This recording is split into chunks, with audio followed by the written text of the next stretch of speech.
Quand une Inde nouvellement indépendante se tenait fièrement, ses dirigeants rêvèrent d'un avenir bâti sur l'acier, la science et l'autosuffisance. Le Premier ministre Jawaharlal Nehru, inspectant le barrage de Bakra Nangal, avait appelé ces structures les temples de l'Inde moderne. Ce n'était pas qu'une métaphore, c'était une déclaration de foi. Des murs de béton massif dompteraient des rivières sauvages, reverdiraient des champs desséchés et illumineraient des millions de foyers. Dans les paisibles collines de l'Uttarakhand, niché au bord d'un affluent de la Yamuna, le village de Lohari n'était pas seulement un ensemble de maisons. C'était un foyer ancestral de la tribu Jaunsar, une communauté dont l'identité était tissée dans le flux de la rivière, la terre de la montagne et le rythme des saisons. Leurs chants parlaient de la vallée, leurs dieux résidaient dans les sommets environnants. La rivière était une entité vivante, témoin de leur histoire, de leur joie et de leur peine. Puis est arrivé le projet hydroélectrique de Vyasi, destiné à alimenter en électricité des villes lointaines. Les fonctionnaires sont venus avec des promesses, de nouvelles terres, des maisons convenables, une transition sans heurts. Vous recevrez terre pour terre, leur fut-il dit. Faisant confiance au gouvernement, beaucoup ont accepté, espérant une vie meilleure pour leurs enfants. Mais les promesses, comme la brume matinale, se sont vite dissipées. La promesse « terre pour terre » a été retirée, remplacée par une maigre compensation qui ne pourrait jamais remplacer un foyer et un héritage. En 2022, alors que les vannes se fermaient, le réservoir commença à se remplir. L'eau montait lentement, implacablement. D'abord les champs, puis le pont, et enfin, une par une, les maisons. Elle a englouti Lohari.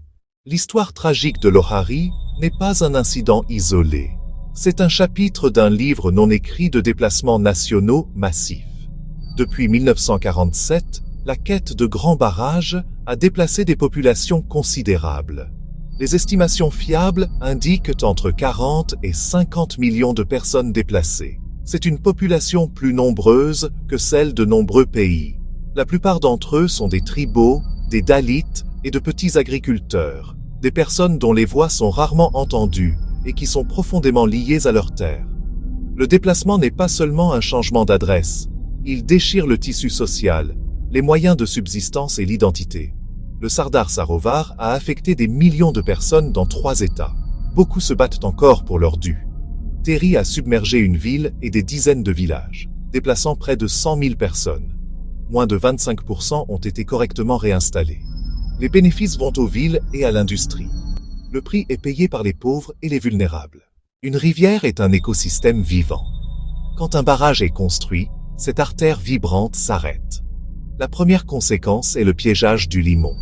Ces nutriments construisent des plaines inondables et des deltas fertiles, jusqu'à ce qu'un barrage l'arrête. Avec le temps, les réservoirs se remplissent de sédiments, réduisant la capacité de stockage. Des études avertissent que l'Inde pourrait perdre plus d'un quart de la capacité de stockage de ces grands barrages d'ici 2050. Dans l'Himalaya érodable et sismique, le problème est multiplié.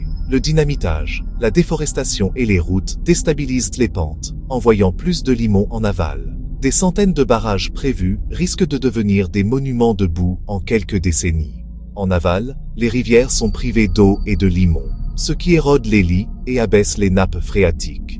Les deltas privés reculent, l'eau salée s'infiltre à l'intérieur des terres, ruinant les terres agricoles et les eaux souterraines. Avec des débits et des habitats perturbés, les populations de poissons diminuent, et avec elles, les moyens de subsistance. Les eaux calmes d'un réservoir peuvent sembler sereines, mais c'est un réceptacle pour les eaux usées, les toxines et les produits chimiques agricoles. Les nutriments provoquent une prolifération d'algues, étouffant la vie aquatique. Lorsque les algues se décomposent, l'oxygène est épuisé, créant des zones mortes et des mortalités massives de poissons. La végétation submergée dans l'eau à faible teneur en oxygène pourrit, libérant du méthylmercure. Les bactéries transforment le mercure.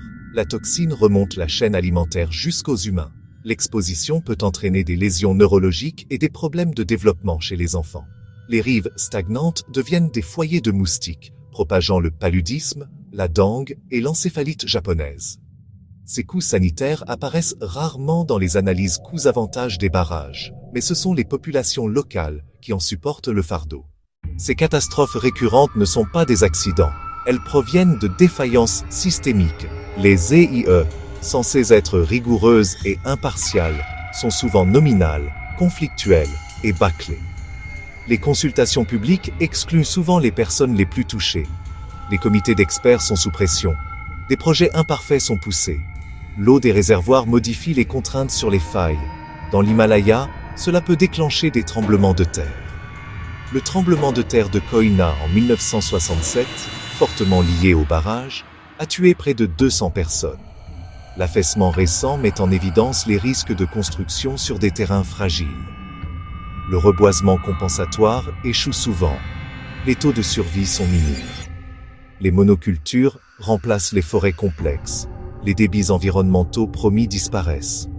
Le manque de prévoyance, la surdité et le manque de suivi transforment les barrages en dettes à retardement, social et écologique. Pendant 70 ans, nous avons construit des barrages pour la sécurité, mais nous sommes confrontés à une crise de l'eau historique. Près de 600 millions d'Indiens sont confrontés à un stress hydrique élevé, voire extrême. 21 grandes villes sont au bord de l'épuisement de leurs eaux souterraines. L'évaporation des grandes surfaces entraîne d'énormes pertes d'eau. L'envasement continu fait du stockage un actif déprécié.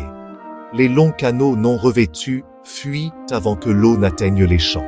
Les politiques encouragent les cultures gourmandes en eau dans les régions sujettes à la sécheresse. Le changement climatique rend les précipitations erratiques, exposant la vulnérabilité des grands barrages.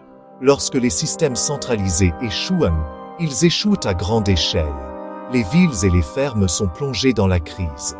La promesse de sécurité est devenue un mirage et un fardeau économique croissant. L'ancien modèle est brisé.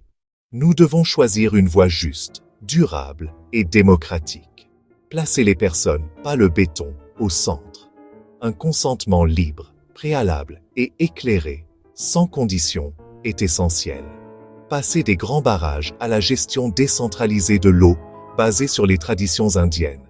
Récolter l'eau de pluie, restaurer les étangs et recharger les aquifères grâce à la gestion des bassins versants. Améliorer l'efficacité agricole, déplacer les subventions pour la canne à sucre et le riz vers les millets et les légumineuses. Passer à une véritable énergie verte, solaire, éolienne et microhydraulique à faible impact. Le vrai progrès se mesure à la santé des rivières et au bien-être des populations, pas aux mégawatts ou au béton. Nous sommes à un carrefour. Écoutez les agriculteurs, les pêcheurs et les communautés tribales. Leur sagesse nous montrera la voie. Cette crise peut être résolue. Soutenez les organisations de première ligne, apprenez des liens et partagez cette histoire. L'avenir de l'eau de l'Inde en dépend.